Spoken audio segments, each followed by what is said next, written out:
Vou passar, então, aqui a palavra à Júlia Lafayette Pereira, que também foi mestranda do projeto na Unicinos e que encerrou a sua dissertação também no ano de 2013.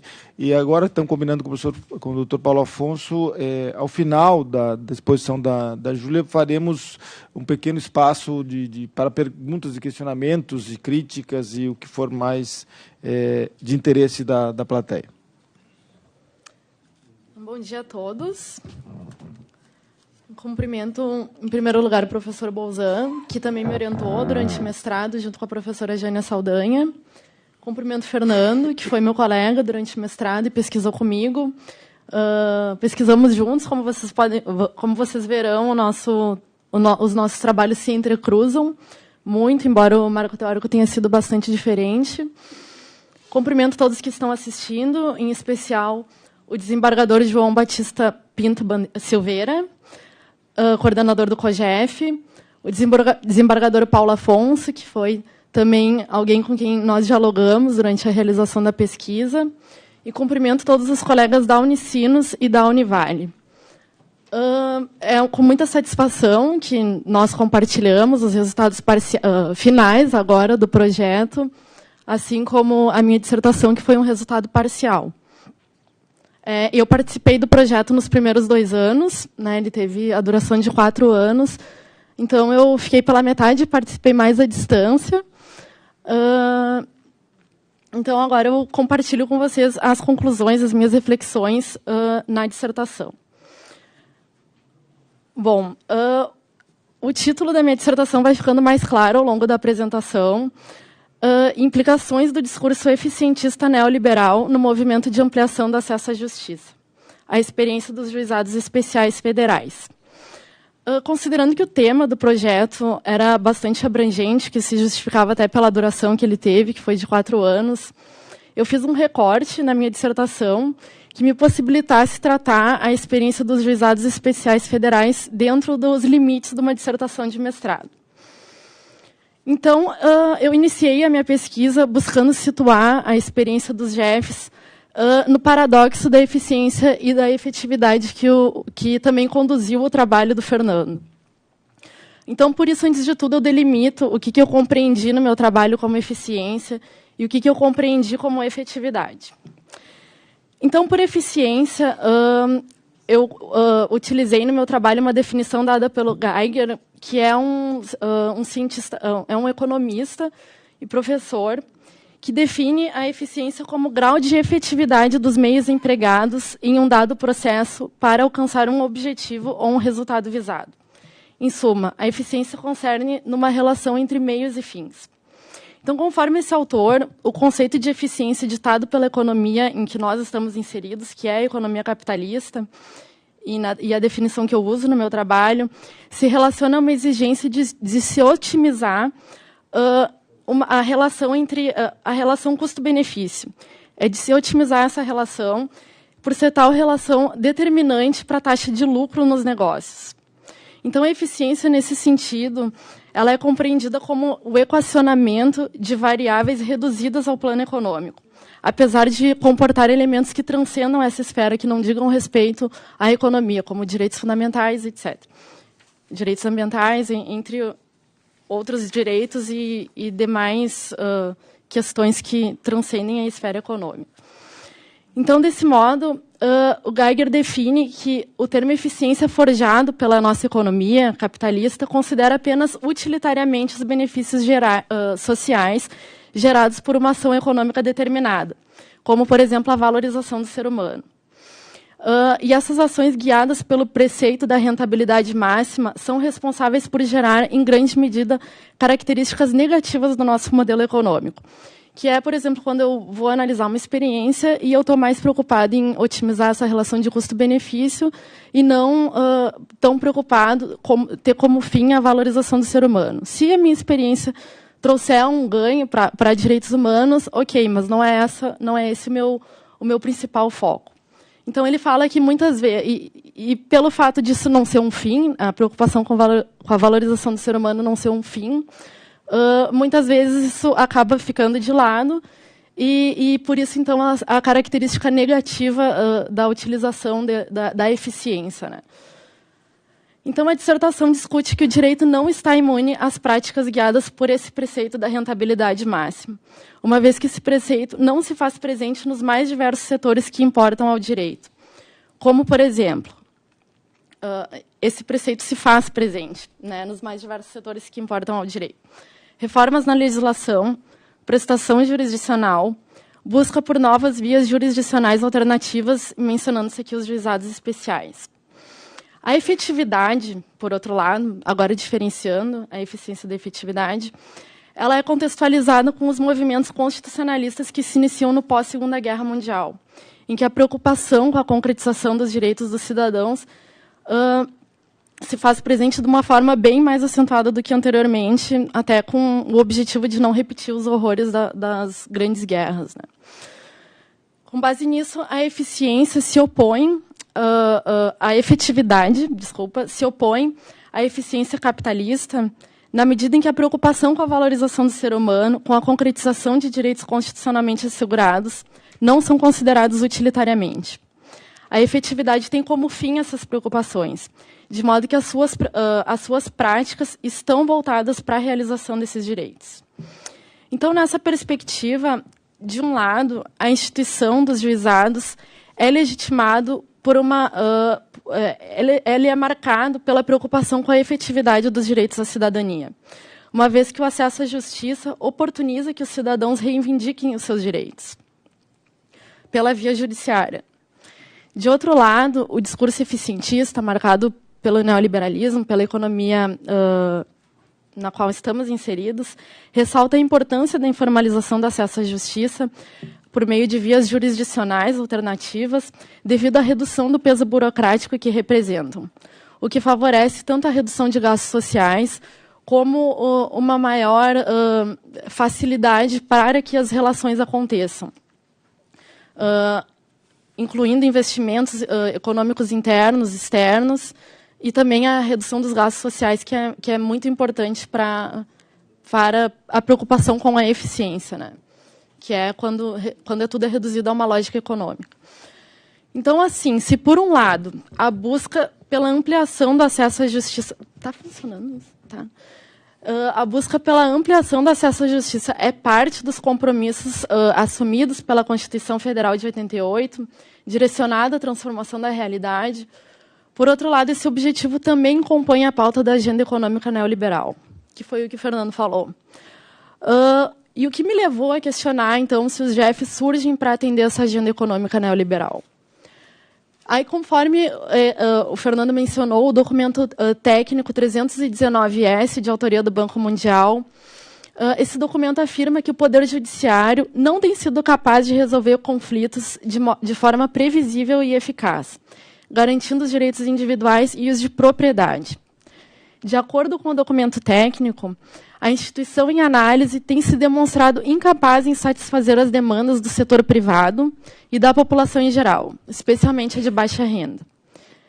O documento afirma ainda que a reforma do judiciário tem como alvo o aumento da eficiência e equidade em solver disputas, bem como o aprimoramento do acesso à justiça, que atualmente não tem promovido o desenvolvimento do setor privado. Então, percebe-se que esse documento avalia as leis e os sistemas de justiça de países periféricos, América Latina e Caribe, sob uma perspectiva dos interesses econômicos. Então, nesse contexto, diante da fragilidade tanto da economia quanto das instituições democráticas dos países em desenvolvimento, a capacidade de resistência a essas pressões vinda de atores econômicos é muito menor.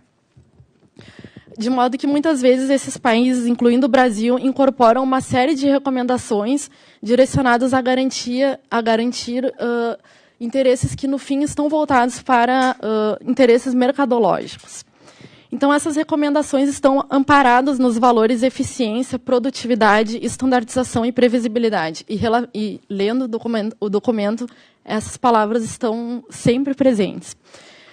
o que permite que os atores econômicos se conduzam estrategicamente, porque se não tem previsibilidade, etc., velocidade na solução das demandas, nada disso possibilita que eles se conduzam estrategicamente, avaliem riscos e ganhos, né? Isso também se reflete no âmbito dos juizados especiais federais, uma vez que ele é parte do sistema de justiça. A emenda 45 de 2004, também como o Fernando mencionou, adere em grande medida às recomendações do Banco Mundial rumo à previsibilidade, produtividade, eficiência e presteza da prestação jurisdicional. Mediante a instituição da súmula vinculante, a razoável duração do processo, a promoção por merecimento dos juízes conforme desempenho e critérios de produtividade e presteza no exercício da jurisdição. E aqui também poderia inserir o CNJ. Né? Mudanças a que os GEFs também estão sujeitos. Então, além disso, as metas do CNJ também estão voltadas para a busca da eficiência. Como o meu trabalho foi concluído em 2013, eu trouxe o relatório daquela época do CNJ, que falava assim, nas metas gerais para 2013, de autoria do CNJ, todos os segmentos da justiça devem julgar mais processos de conhecimento do que distribuídos no mesmo ano. Até 31 de dezembro de 2013, devem ser julgados pelo menos 50% dos processos distribuídos em 2010 nos GEFs e turmas recursais federais. Diante disso, desses relatórios, cabe questionar se a preocupação com o fluxo no Poder Judiciário vem acompanhada também de uma preocupação com a qualidade da prestação jurisdicional, de modo que a prestação jurisdicional seja um momento de encontro com o caso concreto, que é uma preocupação presente sobretudo no âmbito dos GEFs, cujo modelo é direcionado a uma realização de uma justiça de proximidade, informalidade, em que o cidadão tem fique menos afrontado e amedrontado com a burocracia e com o formalismo. Né? Então, durante a realização da pesquisa, eu considerei importante a exposição de motivos da lei dos juizados para verificar o que motivou a criação dos mesmos. Pelo menos aparentemente, né? Uma vez que a exposição de motivos é algo aparente, né? Não se sabe o que exatamente levou a isso por trás. Né? Então, pelo que se depreende da exposição de motivos da lei, a instituição dos GEFs estava direcionada a simplificar o exame dos processos de menor expressão econômica, facilitando o acesso à justiça e o ressarcimento das partes menos favorecidas, nas disputas contra a União, autarquias, fundações e empresas públicas federais. Então, simplificando-se o rito, os litígios poderiam ser solucionados mais rapidamente, sem a necessidade de precatórios para a quitação de eventuais débitos. Na exposição de motivos, ela também afirma que a iniciativa, ao facilitar a tramitação das causas previdenciárias, haverá uma contribuição para se desafogar a Justiça Federal tanto de primeiro quanto de segundo grau, propiciando o atendimento da enorme demanda reprimida dos cidadãos que estavam impossibilitados de recorrer à Justiça devido aos custos elevados e à morosidade decorrente do excessivo número de processos em tramitação. Então, desse modo, a instituição dos GEFs oportunizam que a Justiça Federal possa absorver o crescente número de demandas, uma vez que era muita demanda, muito processo, e, por outro lado, também atendia a uma demanda reprimida, que eram essas pessoas que não estavam recorrendo ao judiciário devido aos custos e à morosidade que existia na via comum. Tá? Então, com isso, atendendo essa demanda reprimida, também haveria uma maior garantia de acesso à justiça à população mais carente. Então, os GEFs surgem como uma solução, tanto para a inflação do número de demandas, como para concretizar direitos constitucionalmente assegurados. Dessa forma, coube, então, questionar se os GEFs têm sido uma via capaz de conciliar uma justiça rápida, e que, por isso, desafogue o judiciário a uma justiça de qualidade, ou seja, uma justiça também capaz de dar respostas constitucionalmente adequadas aos jurisdicionados. E aqui, entrando numa parte mais teórica, para responder essa inquietação, eu conduzi o meu trabalho pelo método hermenêutico fenomenológico, E a forma mais simples que eu encontrei para explicá-lo foi através dos processos, da descrição dos processos de redução, destruição e construção. Então, esse processo de redução permite o deslocamento do ente em direção ao ser. E, com isso, era possível desvelar o que estava oculto no que se mostrava. O processo de destruição permitiu olhar para a tradição de modo a desentranhar possibilidades que nela permanecem enrijecidas. Tá?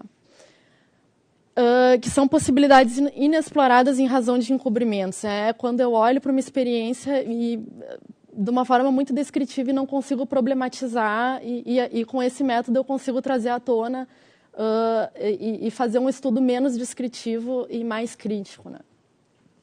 E o processo de construção, ele pertence, na verdade, a esse processo de destruição, porque é uma repetição da tradição com a consequente supressão desses encobrimentos, que é quando eu trago à tona, mas eu não nego a tradição, eu simplesmente trago ela de uma forma mais completa.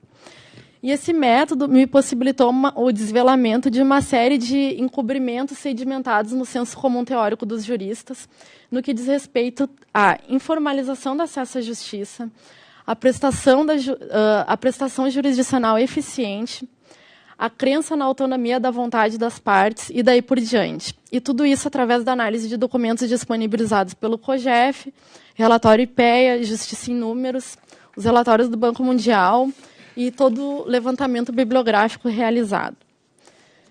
Então, dessa forma, eu concluí que, para analisar adequadamente a experiência dos GEFs, era necessário assumir uma postura crítica acerca das seguintes questões: a conciliação, a excessiva informalização do rito, enunciados formulares e uma compreensão compartimentalizada do procedimento dos GEFs, como se ele fosse um microsistema autônomo.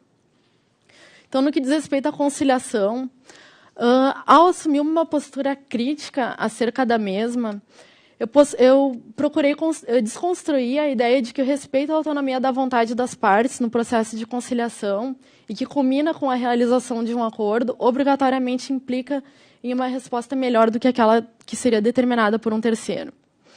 E por isso que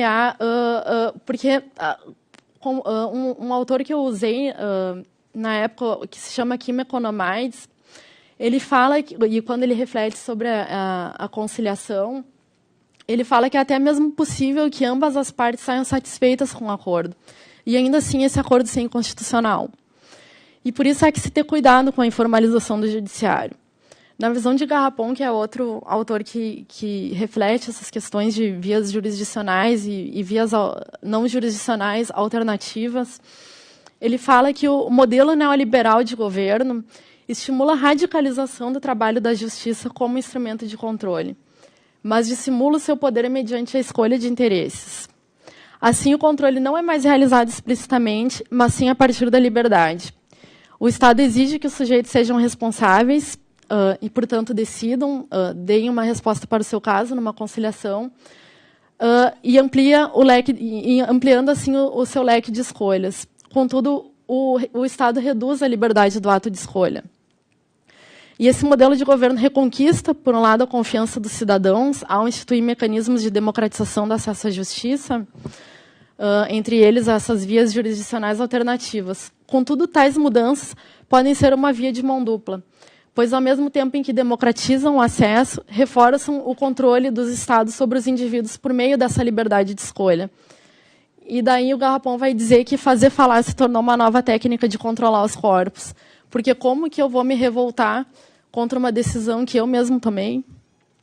Né? Como alguém que aceitou um acordo na conciliação vai questionar isso?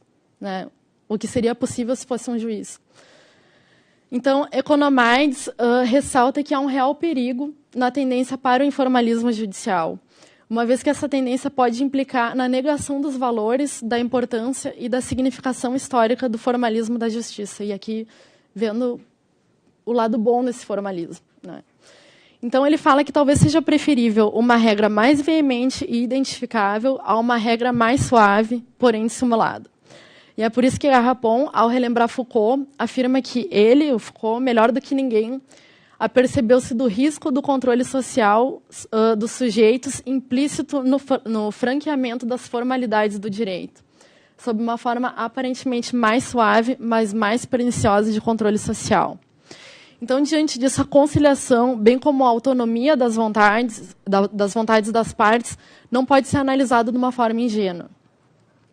Então, nesse sentido, não estou a afirmar aqui que as vias jurisdicionais alternativas não contribuem para uma realização de justiça de proximidade ou que elas inviabilizam uma garantia constitucional ao devido processo.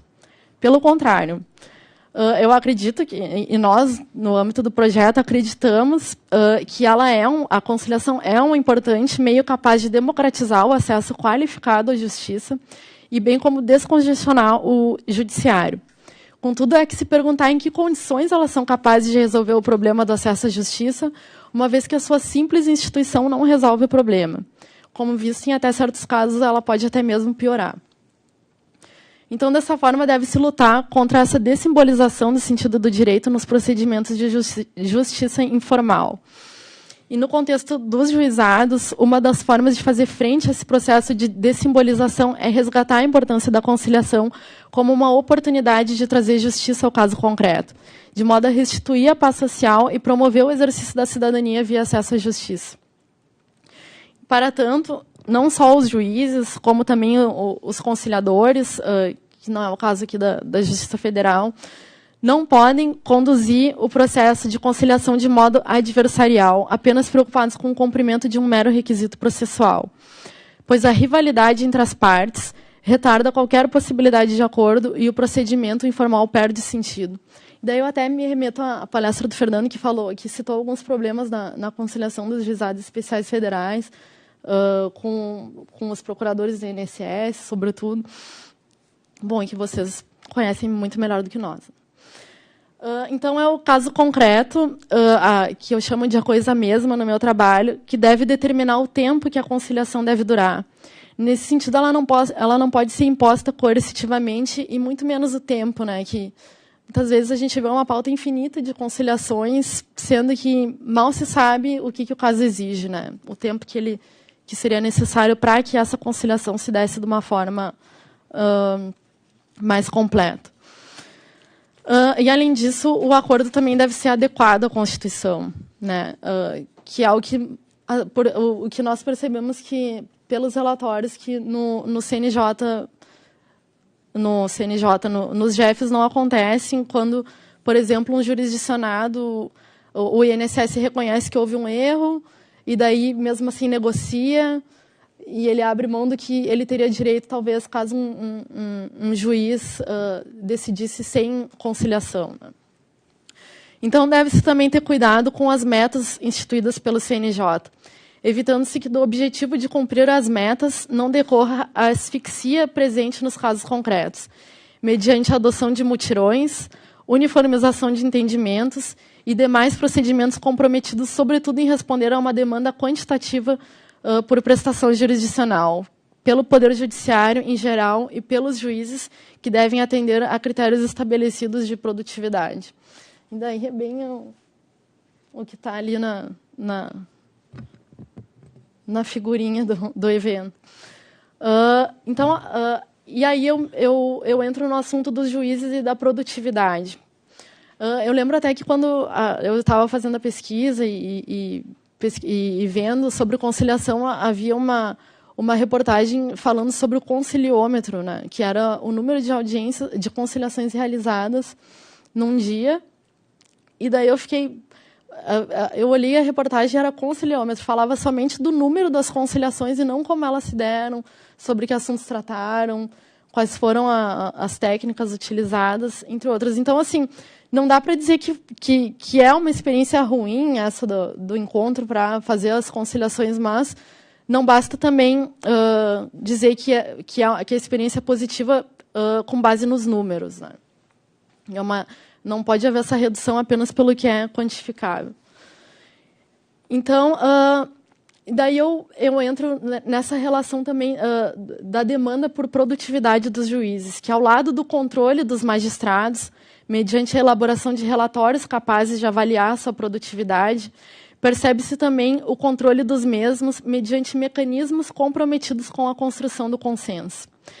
Constrói-se uma espécie de manual de boas práticas, que são verdadeiros estándares de comportamento, estabelecendo maneiras de procedimento para a aplicação das regras, que, embora não sejam obrigatórios, são fortemente recomendados, inclusive podendo gerar punições, né, eventualmente. As inovações trazidas pela Emenda Constitucional 45 também caminham nesse sentido. Súmula vinculante, repercussão geral dos recursos extraordinário e especial, súmula impeditiva de recursos, sujeição às súmulas da TNU, do STJ e do STF. Então, nesse contexto, Garrapon afirma que, nesse processo de viés neoliberal, o modo como se aplica a regra se torna mais importante do que a regra em si, de modo que se retira o contraste entre a sofisticação do texto jurídico, por um lado, e a possibilidade do juiz interpretá-lo, dentro de limites hermenêuticos e com base no caso concreto. E se retira essa sofisticação justamente pelo fato deles serem obrigados a observar manuais de boas práticas. Então, considerando isso, as mudanças em termos de política pública, por um lado, respondem a uma nova demanda por justiça, qual seja a criação de vias jurisdicionais alternativas. Por outro, instituem um novo modo de controlar os juízes. Em vista disso, as reformas não podem ser analisadas ignorando-se essa dupla perspectiva, uma vez que nova demanda por justiça e nova forma de controlar os juízes confluem para um mesmo ponto, que é a promoção de interesses de mercado. Eu preciso de um judiciário que resolva rápido, mas, ao mesmo tempo, eu tenho que poder prever essas decisões. E é por isso que o projeto, então, questiona o modo como as súmulas da TNU são aplicadas, bem como a própria constitucionalidade do caráter vinculante das mesmas. Não vinculante, né? Mas, assim, devem ser observadas. Com isso, não se quer dizer que a uniformidade é negativa. Na perspectiva hermenêutica adotada pela nossa pesquisa, e que é muito tratada pelo professor Lenny Streck também, me perdi. Tá. Nessa perspectiva adotada, a uniformidade permite que a prestação jurisdicional seja coerente e observe a tradição, né, que são as decisões anteriores. Contudo, essas decisões não podem ser pré-dadas, proferidas automaticamente, em prejuízo das especificidades do caso concreto, porque isso nada mais confirma que um modelo de justiça eficientista, né, que é quando aquelas súmulas se descolam do caso que originou aquela súmula e começam a ser aplicadas em casos semelhantes sem se saber se o caso concreto é realmente semelhante, se ele também seja a aplicação daquela súmula, né? Que é também quando a gente vai olhar todas as súmulas vinculantes do STF sem saber de onde que elas surgiram, né? E começa a aplicar em qualquer caso que tenha um assunto semelhante sem saber qual foi o contexto fático, se eles realmente são parecidos. Então, nesse sentido, a aplicação da súmula deve ser fundamentada, de modo que se explique o porquê dela ser aplicável no caso indecidendo. E deve-se ter o dever de fundamentar a decisão, porque esse é o caminho para a efetivação de uma prestação jurisdicional constitucionalmente adequada. Então, as respostas no âmbito dos GEFs devem ser coerentes, na medida em que o Estado deve ser o mesmo diante de casos semelhantes, né? Então, era isso. Até poderia desenvolver um pouco mais, mas eu vou observar o limite de tempo. Então, claro, a minha dissertação é bem maior que isso, está tudo bem mais desenvolvido lá, mas eu espero ter acrescentado algo e, claro, como nós estávamos na academia, o nosso discurso tende a ser mais teórico do que, talvez, a discussão que um juiz federal que está nos GEFs faria. Mas eu também entendo que essas reflexões são muito importantes para conduzir a prática, né? Quando vai fazer uma conciliação, quando vai analisar uma reforma, aplicar uma súmula. Então, eu acho que teoria e prática nunca estão separados, né? Era isso.